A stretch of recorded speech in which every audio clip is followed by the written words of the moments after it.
안녕하세요. 백두산 금융연구소의 백두산입니다. 7월 15일 목요일 아침 9시 21분입니다.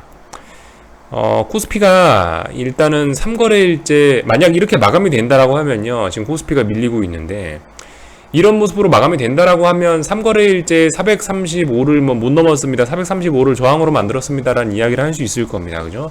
음봉이 나와야 밀린다, 저항이다 이런 이야기를 할 수 있으니까 오늘 이렇게 마감되는지 안 되는지 아직 모릅니다. 그죠? 아침 9시 21분이에요. 무슨 소식이 나와서 어떻게 될지 모릅니다. 근데 일단 느낌상으로는 435를 저항으로 확인하고 이렇게 다시 이제 하락인자로 갈 수 있을 것 같은 모양은 나오곤 있긴 한데 아무튼 좀 지켜는 봐야 될 것 같습니다. 그래서 오늘 아침 갭상승을 활용해서 숏을 잡아보시는 것도 괜찮으셨을 수도 있을 것 같고, 아니면 난 확인하겠다 하시는 분들은 최소 오늘 이렇게 음봉으로 마감되는 거 보고 오늘 이렇게 음봉이나 하락 마감하면 뭐겠어요? 그럼 여기서부터 이렇게 쭉 빠지던 거에 대한 이 반등이, 이 하락에 대한 반등이 435에서 끝나는구나 라고 이야기할 수 있거든요. 만약에 오늘 이 정도로 이렇게 더 하락 마감해서 마감을 한다면요, 그럼 그거 확인하고 해도 괜찮다 이런 이야기입니다. 사실 어젯밤에 사실 못 봤었는데, 어젯밤에 사실 안 보고 그냥 지나갔었는데 선물은 양봉이었는데 어제 코스피 종합하고 코스피 200 같은 경우는 이게 음봉이었거든요. 여러분들 잘 보시면은 만약에 얘가 이제 오늘도 음봉에 하락 마감 정도 해버린다면은 그럼 이제 3거래일 동안 저항을 쌓은 게 되겠죠. 그러면은 이제 이걸 기준으로 해서 반등이 끝났구나라고 이야기할 수도 있을 거라고요. 근데 아직까지는 모르겠다. 아침 9시 23분밖에 안 됐다 라는 점 일단 머릿속에 넣어 놓으시고 어젯밤 있었던 일들을 좀 간단하게 살펴보도록 하겠습니다. 어젯밤에 보시면 일단 갭상승 출발을 했죠. 미국이 전부 다 갭상승 출발을 했고, 장중에 파월 의장의 연설이 있었죠. 파월 의장이 뭐라 했는데 그게 이제 미국 시간으로 여기 12시쯤이었을 겁니다. 근데 12시쯤에 미국 파월 의장이 뭐라 했는데, 파월 의장 뭐라 했음에도 불구하고 그에 대한 반응이 시원찮았던 것 같아요. 물론 이렇게 써 있긴 합니다. 파월 의장 완화적 기조 재확인소 혼조 마감이라 돼 있긴 한데요. 그저 이미 타이틀에도 써 있긴 하네요. 그러니까 이 파월 의장의 립 서비스가 먹히지 않았다, 약발이 약했다라는 정도로 보면은 괜찮을 것 같습니다. 보시다시피 그죠? 갭상승 출발을 했는데 밀리고 있었단 말이에요. 밀리고 있었는데 파월 의장 이야기하고 나서 시장 반응이 이런 모습이니까 물론 파월 의장 연설에 반응은 해줬지만 그런 아주 뜨거운 반응은 아니었다. 미지근한 반응이었다. 파월 의장 립서비스 약발이 좀 약했다, 이렇게 볼 수 있을 것 같아요. 그래서 이 정도를 살펴봤고, 어젯밤에 파월 의장이 뭐라고 했냐, 맨날 했던 얘기도 똑같이 했어요. 그죠? 역시 예상대로 똑같은 이야기를 했습니다. 테이퍼링을 테이퍼링 어쩌고저쩌고 하긴 상당한 추가 진전을 달성하기엔 여전히 멀었다. 인플레는 또 일시적이다. 이런 이야기를 하여튼 또 하긴 했죠. 파월 의장은 이날 인플레이션이 결국 하락할 것이라는 기존 입장을 재차 강조했고, MBS 매입과 주택가격 급등에는 직접적인 관계가 없다는 점을 강조했다. 아닌 것 같죠? 그죠? 아닌 것 같죠? MBS 매입이라든가, 자꾸 하여튼 요즘 연준 파월 의장의 이야기는 계속 그겁니다.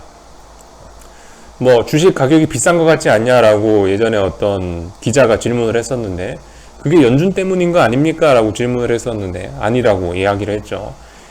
이 정부의 부양책 때문에 주식, 자산 가격이 오른 거지, 우리 양적 완화하고 상관이 없다라고 선을 그었고, 이번에도 또 이런 얘기하고 있죠. 연준의 MBS 매입과 주택가격 급등엔 직접적인 관계가 없다라는 점을 강조했다라고 하는데, 그렇겠냐고요. 하여튼 근데 그렇답니다. 그렇답니다. 우리 파월 의장님께서 그렇다고 하시니까 일단 그렇다고 믿어주고요. 하여튼 특별한 이야기 한 거 없다. 인플레이션은 일시적이고 우리 연준은 자산 가격 급등 이런 거하고는 아무런 관계가 없는 집단이다. 이렇게 일단 이야기를 해줬습니다. 이런 이야기에도 불구하고 아무튼 시장 반응은 좀 시원찮았다. 그죠? 이 정도를 볼 수가 있을 거고요. 다른 특별한 뉴스 같은 거 없었죠. 오펙 무슨 회의 있었죠. 오펙 회의가 있긴 있었는데, 그래서 장중에 국제유가가 좀 빠졌었다. 이 정도 소식이 좀 있긴 있습니다. 근데 국제유가가 빠졌다라고 해서 이 정도로 추세가 죽느냐, 글쎄 아직까지 추세가 막 죽고 그러진 않았죠. 일단 쌍고점 정도의 가능성은 좀 있어 보입니다. 그죠? 국제유가 국제유가에 고점 한번 만들어 놓고 어젯밤에 음봉 맞았거든요. 쌍고점의 가능성도 있어 보이긴 하는데 뭐 아직까지는 수렴형 요 정도로 보는 게 일단 맞을 것 같습니다. 대충 요런 식으로 수렴형. 하여튼 국제유가의 상승 추세는 계속되고 있는데요. 이런 상승을 끝내려면은 얘도 역시 오버슈팅을 보는 게 제일 시원하지 않겠냐라는 생각이긴 한데 오버슈팅 안 나올 수도 있을 것 같고 하여튼 뭐 잘 모르겠습니다. 부담스러울 정도로 좀 많이 올라와 있는 상황이고 일단 쌍고점의 가능성도 생기고는 있다 이 정도로 뭐 볼 수가 있겠습니다. 그죠? 어딘가를 붕괴시켜야지 좀 이제 유가도 숏을 볼 수가 있겠지. 아직까지는 좀 숏을 보긴 좀 그럴 것 같아요. 물론 가능성은 좀 생겨져. 쌍고점 가능성 정도는 있다. 뭐 이 정도 이야기 정도 드릴 수 있을 것 같고. 하여튼 미국 주식시장도 좀 뭐가 좀 좀 비리비리합니다. 요즘 움직임이. 그죠? S&P 현재 3거래일째 어딘가를 못 넘고 고점은 좀씩 높아지지만 이 정도 높이는 건 의미가 없는 것 같고 고점은 높이고 있지만 일단 2거래일 연속으로 일단 음봉이 나오긴 나오고 있습니다. 그래서 일단 제 생각에는 여기 있는 이 장대 양봉 이 자리를 종가상으로 훼손한다면 조금 좀 쏟아질 수 있을 것 같거든요. 일단은 지켜봐야 됩니다. 지금 워낙 시장이 강했었기 때문에 사실 이 정도만 가지고 뭔 이야기를 하긴 좀 뭐 할 것 같아요. 더군다나 이 하락 마감도 아니고 어쨌든 보시면 상승 마감이거든요. 어젯밤에. 물론 좀 가능성은 있어 보입니다. 일단 3거래일 동안 어딜 넘진 못했고요. 이제 이 기운을 바탕으로 해서 어딘가를 붕괴시켜주면 그럼 이제 이 위가 완벽한 저항이 되긴 될 텐데 아직까지는 그저 저항이란 이야기는 못 하겠습니다. 오늘 밤 정도 확인하고 나면 뭐 저항이다 이런 얘기 할 수 있을 것 같아요. 하여튼 좀 심상치는 않죠. 심상치는 않네요. 나스닥 같은 경우는 이런 모습 보면서 빠지겠다고 이야기하는 건 솔직히 조금 이것도 좀 무리라고 생각을 합니다. 어쨌든 얘도 계속 상승 마감이긴 하고요. 나스닥 100인데 얘도 제 생각엔 조금 더 확인이 좀 필요하지 않나라는 생각이 들어요. 이 정도 움직임을 가지고 여기를 뭐 저항을 확인했다라고 이야기하기는 아직까지 시장은 좀 강한 모습이 좀 보이는 것 같습니다. 말씀드렸다시피 저는 어딘가를 붕괴시키면은 그러면 이제 그 자리를 뭐 저항으로 확인했다 이렇게 이야기를 하려고 합니다. 최소 요날에 최소 이 음봉의 종가, 최소 이 양봉의 종가 정도는 붕괴시켜주면 그러면은 뭐 숏 이야기도 좀 하고 그럴 수 있겠는데요. 아직까지는 뭐 밀려 올라가고 있는 와중에 이 상승의 힘이 조금 좀 힘에 붙이는지 좀 버벅버벅하는 모습 정도인 거로 일단 보입니다. 아직까지는요. 아직까지는 그래서 뭐 미국 시장 하락 뭐 이런 거 이야기하기는 아직까지 좀 빠른 것 같고요. 물론 저항은 좀 확인한 듯한 느낌이 보이긴 보이지만 신뢰도가 좀 낮아 보인다. 이런 이야기 드리고요. 어젯밤에 그래서 달러 인덱스는 결과적으로 좀 이제 하루 정도 또 이제 빠졌거든요. 네, 또 하루 정도 빠졌습니다. 어제 미국 주식시장 어쨌든 뭐 상승 마감하고 하니까 뭐 일단 자연스러운 모습으로 보이고 계속 92.5 자리를 부근으로 해서 그 자리 엎치락 하면서 매물 소화 과정을 거치고 있는 것으로 보입니다. 방향성은 위쪽으로 뭐 굳어졌다라고 보여지고 그 와중에 일단 여기서 매물 소화 과정인 것 같다. 원달러 환율 그래서 1145원 계속 지켜주고 있다. 뭐 이런 모습들 볼 수가 있겠습니다. 1145원을 빨리 깨줘야 한국 증시도 안정이 될 수 있겠는데 계속 45원 지키잖아요. 그죠? 이러면 어쨌든 숏에 대한 가능성이 코스피 숏에 대한 가능성이 좀 뭐 증가하겠죠. 그래서 뭐 이런 것들 정도 좀 살펴봤고요. 아무튼 그리고 오늘 장중에 중국에서 뭔 이벤트가 있다라고 하더라고요. 장중에 이제 중국 시장 개장하면은 그죠? 중국 시장 개장하면 이제 그때부터 좀 움직임이 좀 본격적으로 뭐가 나올 수 있을 거라 생각합니다. 중국 2분기 GDP 발표하고 그리고 MLF라고 해서 중기 유동성 지원 창구 만기 재발행 여부 요거 두 가지가 나온다라고 합니다. 하여튼 10시 반에 중국 시장 개장할 때 어떤 이런 경제 지표들도 같이 발표가 되니까 이런 부분을 좀 잘 보고 계시면 좋을 것 같습니다. 10시 반쯤에 코스피도 시장의 변동성이 한번 확대될 수 있다. 중국발 어떤 경제 지표 발표에 의해서 10시 반쯤에 한번 시장이 흔들흔들 할 수 있으니까 글쎄요, 뭔가 매매를 하거나 아니면 뭔가 매집을 하시고 싶으신 분들은 그때를 기회로 삼으셔도 괜찮을 것 같다는 생각이 들긴 들고요. 하여튼 이런 이벤트가 오늘 장중에 있다. 한국 시장 장중에 뭔 이벤트 잘 없잖아요. 근데 저 장중에 10시 반쯤에 이벤트가 있다고 하니까 그 정도 좀 참고하시면 될 것 같고,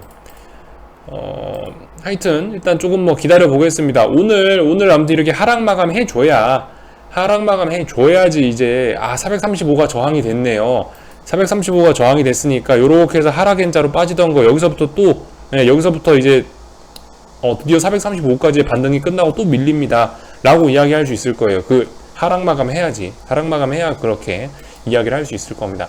아직 9시 반밖에 안 됐죠. 그러니까 아직은 몰라요. 아직 모르는 거니까 조금 더 지켜봐야 되긴 지켜봐야 될 것 같고, 그렇게 되면 이제 그러니까 오늘 이제 예를 들어 하락 마감한다라는 어떤 확신이나 그런 예상을 갖고 계신 분들, 그렇게 되면 오늘 만약 코스피가 하락 마감할 거야 라는 생각을 갖고 계신 분들이라면은 지금쯤 코스닥 숏을 한번 생각해 보는 것도 뭐 괜찮은 전략이 될 수 있을 거라고 봅니다. 코스닥 숏이 다시 한번 어떤 중요한 저항에 걸려있죠. 추세선에 걸려있죠. 코스닥 시장이 밀릴 거라면 아마 여기 어딘가에서 아마 밀릴 것 같습니다. 예측이에요, 예측. 이건 뭐 확인하고 그런 게 아니고, 쌍고점을 만들어내는 순간을 좀 기다려보자라고 코스닥 시장 그런 이야기를 했잖아요.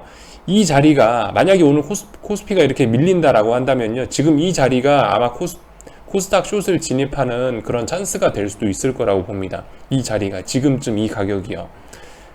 이 정도 볼 수 있을 것 같고, 자, 아무튼 저는 아직 모르겠습니다. 그래서 아무튼 오늘 아침에 갭상승을 조금 하길래요, 저도 일단 코스피 숏을 일단 또 조금 좀 더 잡아봤고요. 일단 저 같은 경우는 이게 일단 이 하락 추세라는 가정하에 반등시 매도 전략이라고 했죠.